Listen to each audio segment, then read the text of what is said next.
Hi guys, I am Nicole Myers and this is my winter final, and today we're going to be talking about the mass media bias in politics. This is the winter quarter of 2018. So my first slide is the Americans' trust in mass media. 45% of Americans actually trust in the media to report the news. That might seem like a high number since it's almost at 50%, but actually it is much lower than it used to be in the early 1990s to 2000s, but it is also the highest it has been since 2009, where I found it online. The title was actually U.S. Media Trust Continues to Recover from 2016 All-Time Low, so it is rising higher and higher. Also, a new study is that younger adults are less trusting in the media than older adults. I believe that because media is much larger now than it used to be. Social media, TV, and everything. Back in the day, people just had the TV. They didn't have all the social medias, and so they just trusted what they saw on the TV and thought it was true. Another big part of me thinking that younger people believe it less is because, for example, I'm taking this class right now and I'm learning about journalists and what they do to make stories seem true or make people want to watch them and read them. And that really gives us more ideas of who's being biased and who's not. And it makes it harder to trust what they're saying. So my third slide is about the Huffington Post. And if I were to trust the Huffington Post and believe it's the truth, it would make me more apt to read it or watch it. It's actually liberals or conservatives kind of making almost fun of Trump, but they're saying the truth. And by making something funny out of it, we're not really used to seeing something like that in a presidential campaign, so it makes it interesting to watch rather than just watching the news and hearing the normal same old kind of thing. And having the funniness and having it be sort of immoral is very fitting, I think, especially for Trump, because people kind of know him as being politically incorrect and that he was never in politics before he ran for president, so it would make me more apt to watch it, definitely. So my fourth slide is the mainstream media, and I think it is easier for the media to favor Hillary because Hillary's worst story was her email scandal, while Trump has many more stories that can be told about him, and so he was very negatively spotlighted.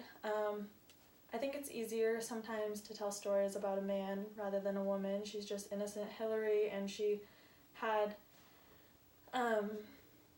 already been in politics before where Trump had not, so it's easier to portray him as this guy that has no idea what he's talking about, and since he's very straightforward, some people don't like that, and that can make people, obviously, like I said, not like that, and it's easy for the media to put the spotlight on him that he's this bad guy, he doesn't know what he's doing, while Hillary, the only bad thing she had on her was her emails that had been sent. So my fifth slide is the working in mass media. And the mass media industry keeps getting bigger and better. I would be interested in the news part of it if I was interested in being in media. In the book, our textbook, Starren said that news broadcasting is as much about the news as it is entertainment, and I think that the news is going to keep growing and keep getting bigger, so I think if you're going to get into that industry, it's like an ongoing occurrence. It's not like if you want to play football or if you want to race cars. I mean, there's nothing bad about that, but it's not always going to be there. The news, I feel like, is always going to be there, especially with how much media is growing these days. There has to be a journalist, there has to be somebody to talk about it.